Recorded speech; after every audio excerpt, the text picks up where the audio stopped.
Olá, hoje eu vou resenhar para vocês o livro Os Mundos Habitados. É uma obra psicografada por um médium que preferiu o anonimato. Isso é relativamente comum dentro das obras espíritas.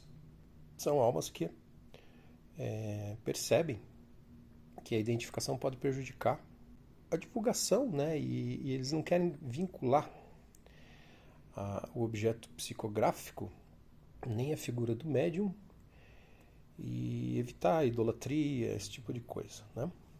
Mas é uma obra muito pertinente para o nosso tema que estamos trabalhando aqui. Essa é uma narrativa dos diversos tipos físicos e raças de seres existentes em outros planetas, revelada por um ser supra-humano com a devida permissão de seus superiores. Importante ressaltar, para o entendimento do texto, que Urantia é o nome dado ao nosso planeta Terra pelos seres supra-humanos, que administram o universo. Segundo esses seres supra-humanos, o universo é recheado de planetas habitados por vida inteligente, chamados de planetas evolucionários. E esta narrativa apresenta os diversos tipos físicos e raças existentes nos diversos planetas habitados. O texto apresenta novas ideias sobre as possibilidades para a existência de vida e abre nossas mentes sobre como devemos procurar pela vida extraterrestre, não somente focando em planetas com atmosfera e condições semelhantes ao nosso planeta. Todos os mundos habitados pelos mortais são evolucionários por origem e natureza. Essas esferas são o berço evolucionário, o local de geração das raças mortais, do tempo e do espaço. Cada unidade de vida ascendente é uma verdadeira escola de aperfeiçoamento para o estágio seguinte da existência.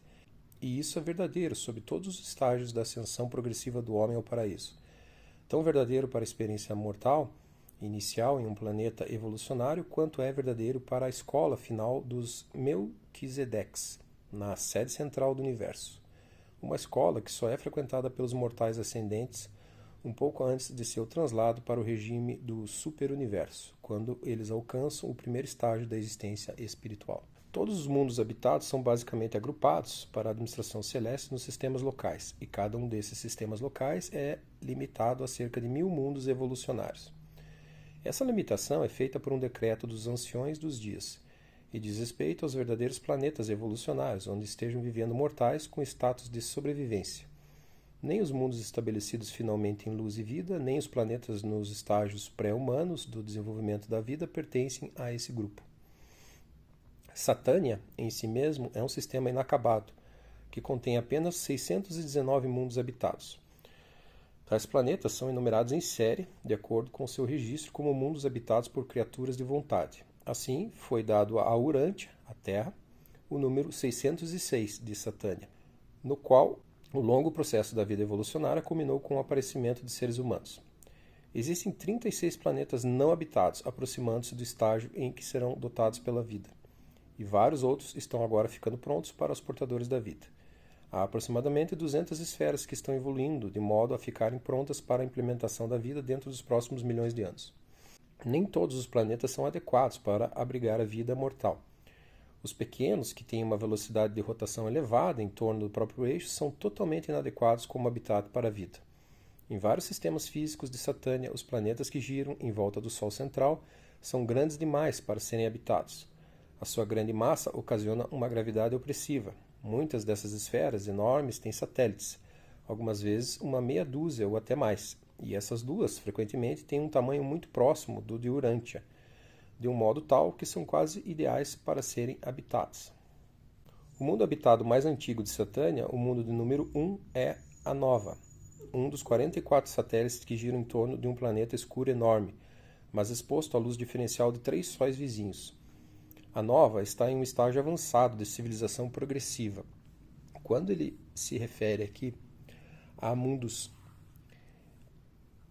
que teriam dificuldade para a vida, ele se refere ao nosso plano aqui material, semelhante ao do ser humano. Que se uma nave do ser humano chegar lá, ele vai perceber a existência dessa sociedade, não as existências sutis, né, mais próximas do plano espiritual. Devo ressalvar que essa obra aqui não é reconhecida pela doutrina kardecista. São obras espiritistas necessárias, que eu reputo necessárias, para compreender o além do sistema kármico, né? Um pouco de cosmologia, da história espiritual do ser humano, dando introdução ao livro de Urântia. A vida planetária. Os universos do tempo e do espaço têm um desenvolvimento gradual. A progressão da vida, terrestre ou celeste, não é nem arbitrária nem mágica. A evolução cósmica pode nem sempre ser compreensível, previsível, mas é estritamente não acidental. A unidade biológica da vida material é a célula protoplásmica, a associação coletiva de energias químicas, elétricas e de outras energias básicas.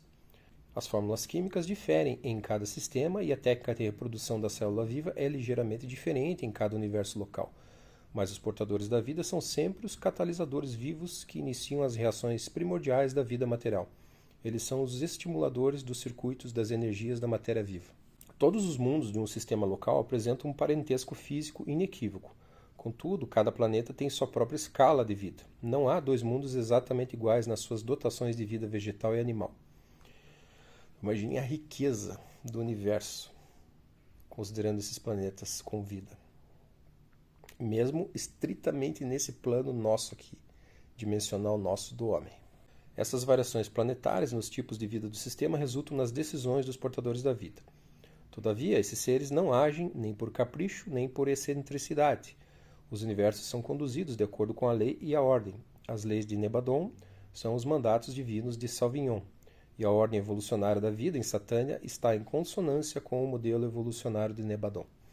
A evolução é a regra do desenvolvimento humano, mas o processo em si mesmo varia muito nos diferentes mundos. Algumas vezes a vida é iniciada em um centro, e algumas vezes em 3, como foi o caso de Urântia. Nos mundos atmosféricos, ela usualmente tem uma origem marinha, mas nem sempre. Depende muito do status físico de um planeta. Os portadores da vida têm grande abertura de ação na sua função de iniciar a vida. São cientistas, né, de autoconhecimento, especializado na criação de planetas, né? Habitados. No desenvolvimento da vida planetária, a forma vegetal sempre vem antes da animal e é desenvolvida quase completamente antes dos modelos animal se diferenciarem. Todos os tipos de animal são desenvolvidos a partir dos modelos básicos do reino vegetal precedente de coisas vivas. Não são organizados separadamente. Os estágios iniciais da evolução da vida não são inteiramente em conformidade com as vossas visões atuais. O homem mortal não é um acidente evolucionário. Há um sistema preciso, uma lei universal, que determina o desdobramento do plano da vida planetária nas esferas do espaço. O tempo e a produção de grandes números de uma espécie não são as influências controladoras. Os camundongos reproduzem-se muito mais rapidamente do que os elefantes, mas os elefantes evoluem mais rapidamente do que os camundongos. O processo de evolução planetária é ordenado e controlado. O desenvolvimento de organismos mais elevados a partir de grupos menos desenvolvidos de vida não é acidental. Algumas vezes, o progresso evolucionário é temporariamente retardado pela destruição de certas linhas favoráveis do plasma da vida existencial para uma espécie seleta. Em geral, idades são necessárias para reparar os danos ocasionados pela perda de uma única linhagem superior de hereditariedade humana. Essas linhagens selecionadas e superiores do protoplasma vivo deveriam ser zelosa e inteligentemente guardadas, depois de haverem surgido. E na maioria dos mundos habitados, esses potenciais superiores de vida são muito mais altamente valorizados do que em Urântia. Então aqui, uma das repercussões é a extinção de espécies, né? Dá-se muito valor à combinação hereditária dos animais, dos seres vivos que habitam um planeta. É a maior riqueza do universo. As sociedades mais desenvolvidas já reconhecem isso. Os tipos físicos planetários. Há um modelo básico e padronizado de vida vegetal e de vida animal em cada sistema. Todavia, os portadores da vida deparam-se muitas vezes com a necessidade de modificar esses modelos básicos, para conformá-los às condições físicas variáveis que encontram em inúmeros mundos do espaço. Eles fomentam um tipo generalizado de criatura mortal em um sistema, mas há 7 tipos físicos distintos, bem como milhares e milhares de variantes menores dessas 7 diferenciações principais.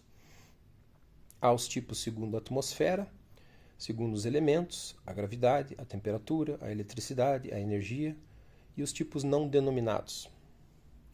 O sistema de Satânia contém todos esses tipos, bem como inúmeros grupos intermediários, embora alguns só sejam representados de modo muito raro. Os tipos segundo a atmosfera. As diferenças físicas entre os mundos habitados pelos mortais são determinadas principalmente pela natureza da atmosfera. Outras influências que contribuem para a diferenciação planetária da vida são relativamente menores.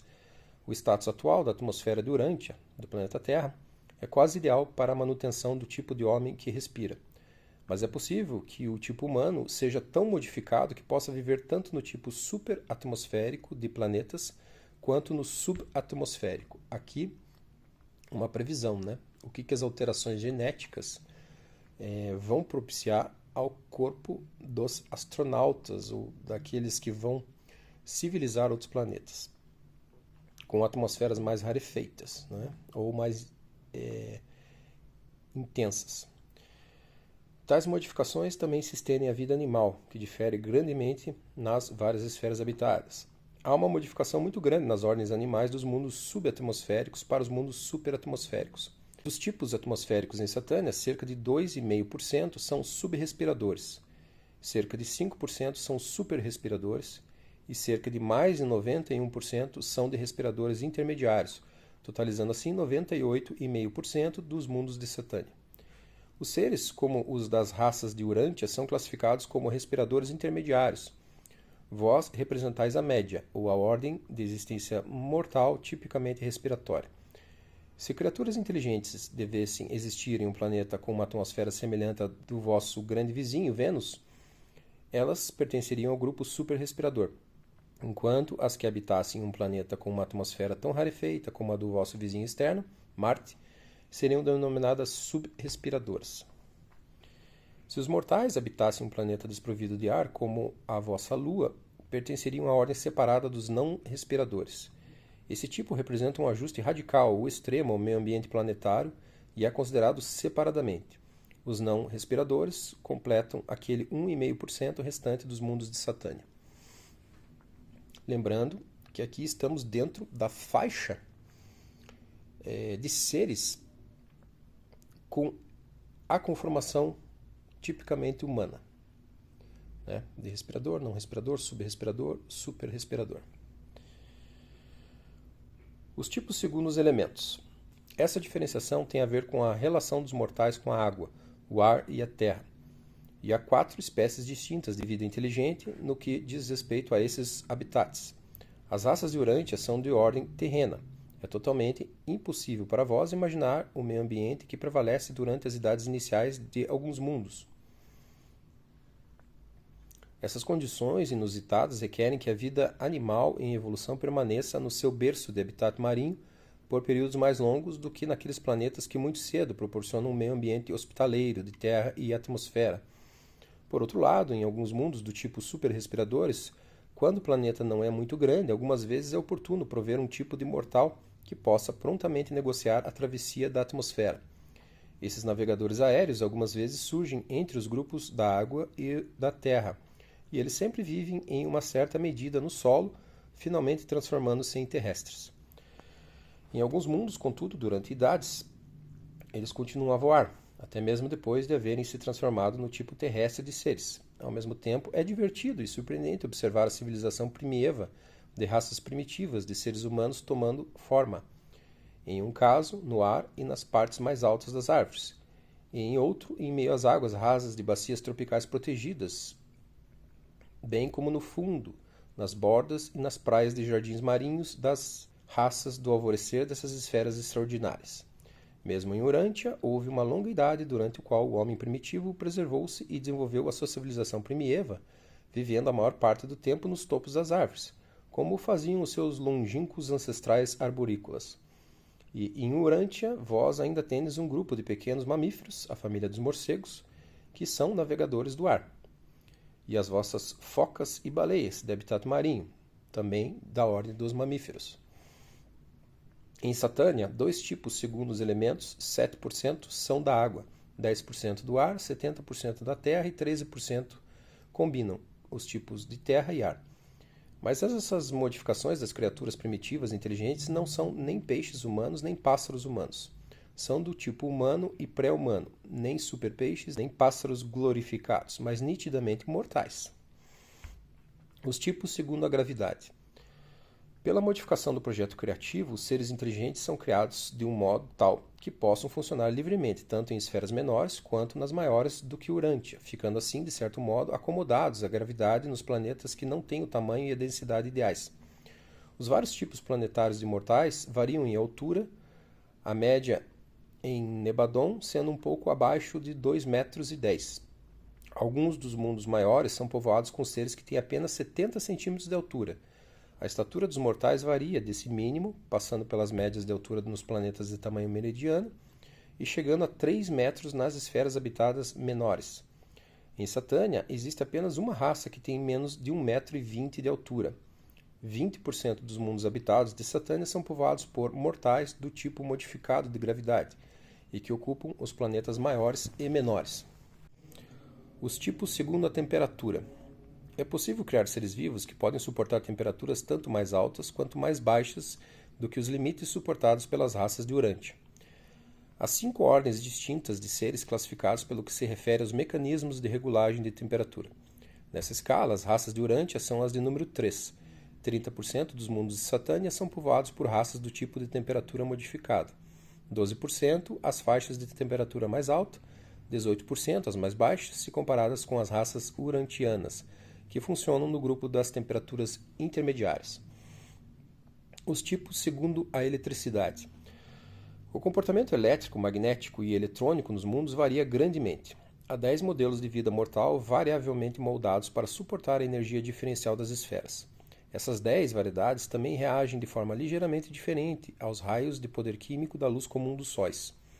Mas essas ligeiras variações físicas de nenhum modo afetam a vida intelectual ou espiritual. Dos agrupamentos elétricos de vida mortal, quase 23% pertencem à classe de número 4, o tipo de existência em Urântia.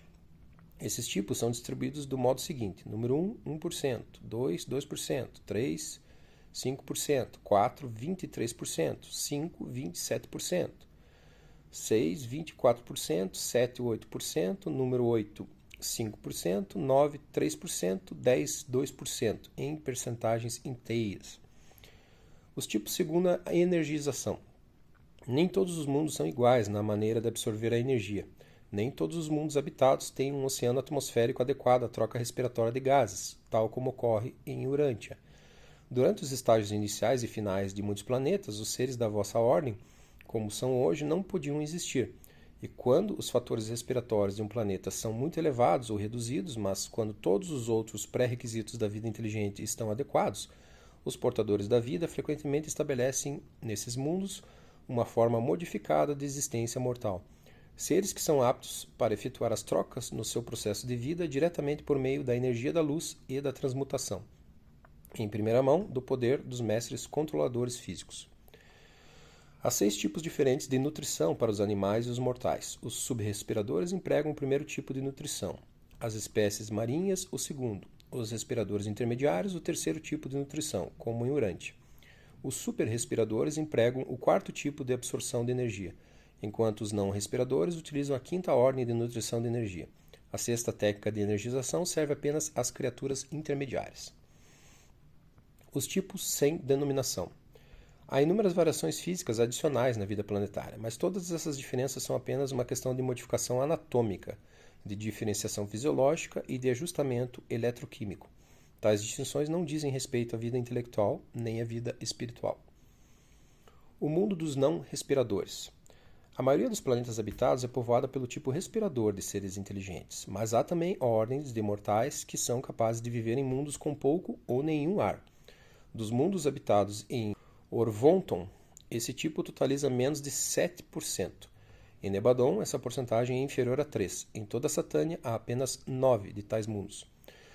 São pouquíssimos os mundos habitados do tipo não respirador em Satânia, porque, nessa seção mais recente, organizada de Norlatiadek, os corpos meteóricos do espaço são abundantes, e mundos sem uma atmosfera de fricção protetora estão sujeitos ao bombardeamento incessante desses corpos erráticos. Mesmo alguns dos cometas consistem de enxames de meteoros, mas que, via de regra, são corpos desagregados menores de matéria. Milhões e milhões de meteoritos penetram na atmosfera de Urântia diariamente, entrando a uma velocidade da ordem de quase 320 km por segundo. Nos mundos dos não-respiradores, as raças avançadas têm de fazer muito para proteger a si próprias dos danos que os meteoros causam, e constroem instalações elétricas que operam pulverizando ou desviando os meteoros. Um grande perigo é enfrentado por eles quando se aventuram para além das zonas protegidas. Tais mundos estão também sujeitos a tempestades elétricas desastrosas de uma natureza desconhecida e ignorante. Durante esses momentos de intensa flutuação de energia, os habitantes devem refugiar-se nas suas estruturas especiais de isolamento e proteção. Eu já li há algum tempo um relato, e eu não me recordo se era ufológico ou mediúnico, de um mundo desses. Eles viviam embaixo da terra, em espécies de bunkers. E as chuvas de meteoritos eram muito comuns, mesmo com a proteção elétrica. Então, era extremamente perigoso andar na superfície do planeta. A vida nos mundos dos tipos não respiradores é radicalmente diferente daquela durante. Os não respiradores não ingerem comidas nem bebem água como o fazem as raças durante. As reações do sistema nervoso, mecanismos de regulagem do aquecimento e metabolismo desses povos especializados são radicalmente diferentes das funções correspondentes dos mortais durante. Quase todo ato de vida, afora a reprodução, difere, e mesmo os métodos da procriação são de certo modo também diferentes. Mais uma vez, lembrando da NASA, isso indica que essas leituras que são feitas com base nos nossos parâmetros são equivocadas para a descoberta de vida, né? Lógico que essas sondas elas trabalham em várias frentes. Elas fazem a coleta física, a análise química, mas me parece que as agências espaciais de exploração de outros planetas deveriam ponderar que a vida se desenvolve de maneira, às vezes, radicalmente diferente da nossa, né? Então, para a descoberta de vida, é preciso não esquecer esse parâmetro e desenvolver formas que possam detectar essas formas de vida fora, né, do nosso gráfico de variáveis. Nos mundos dos não respiradores, as espécies animais são radicalmente distintas daquelas encontráveis nos planetas atmosféricos. O plano de vida dos não respiradores difere da técnica de existência em um mundo atmosférico, mesmo na sobrevivência. Esses povos são diferentes, sendo candidatos à fusão com o espírito. Esses seres, contudo, desfrutam da vida e levam adiante as atividades do reino relativamente com as mesmas provações e alegrias que são experimentadas pelos mortais que vivem nos mundos atmosféricos. Em mente e caráter, os não respiradores não diferem de outros tipos de mortais. Aqui, talvez, exista uma denúncia de que esses tipos estão mais próximos, né, à vida espiritual. São aqueles seres de constituição sutil, que realmente não necessitam da matéria para sobreviver, sendo candidatos à fusão com o espírito. Então, estão mais próximos, né, da natureza espiritual.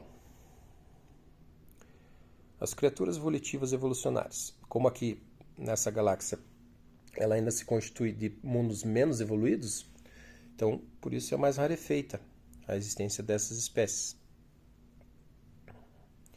Embora os relatos mediúnicos demonstrem que aqui no próprio sistema solar existe, né? Já vimos nas resenhas.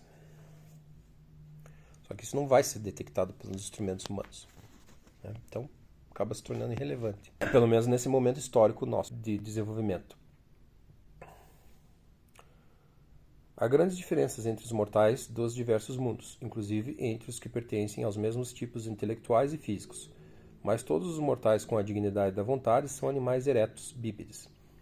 Há 6 raças evolucionárias básicas, 3 primárias, a vermelha, amarela, azul, 3 secundárias, laranja, verde e índigo. A maioria dos mundos habitados tem todas essas raças. Entretanto, muitos dos planetas de raças de 3 cérebros abrigam apenas os 3 tipos primários. Alguns sistemas locais também têm apenas essas 3 raças. Os seres humanos são dotados em média com 12 sentidos físicos especiais, embora os sentidos especiais dos mortais de 3 cérebros sejam estendidos até ligeiramente além daqueles 2 tipos de um cérebro e de 2. Eles podem ver e ouvir consideravelmente muito mais do que as raças de Urantia. Talvez essa questão de mais de um cérebro, de um centro decisório, intelectivo, explique a capacidade de alguns seres, de alguns relatos de abdução, de concentração multifocal. Já vimos isso em algumas resenhas, né? Os nascimentos, em geral, são de apenas um ser. Os nascimentos de múltiplos são uma exceção e a vida familiar é razoavelmente uniforme em todos os tipos de planetas. A igualdade entre os sexos prevalece em todos os mundos avançados. O masculino e o feminino têm dons iguais de mente e status espiritual. Consideramos que um planeta não tenha emergido ainda no barbarismo quando um sexo ainda procura tiranizar o outro. Esse aspecto da experiência da criatura sempre é bastante aperfeiçoado depois da vinda de um filho e de uma filha materiais. As variações de estações e temperaturas ocorrem em todos os planetas iluminados e aquecidos pela luz dos sóis. A agricultura é universal em todos os mundos atmosféricos. Cultivar o solo é uma atividade comum às raças em avanço de todos esses planetas. Em etapas primitivas, os mortais têm todas as mesmas lutas com os inimigos microscópicos, tais como a que vós vivenciais agora em Urante, embora talvez em uma escala menor. A duração da vida varia nos diferentes planetas de 25 anos nos mundos primitivos até perto de 500 anos nas esferas mais avançadas e antigas. Os seres humanos são todos gregários, tanto tribalmente quanto no sentido racial. As segregações grupais são inerentes à sua origem e constituição. Tais tendências podem ser modificadas apenas pelo avanço da civilização e espiritualização gradativa. Os problemas sociais, econômicos e governamentais dos mundos habitados variam de acordo com a idade dos planetas e o grau pelo qual foram influenciados pelas estadas sucessivas dos filhos divinos. A mente é uma dotação do espírito infinito e funciona quase da mesma maneira nos meios ambientes mais diversos.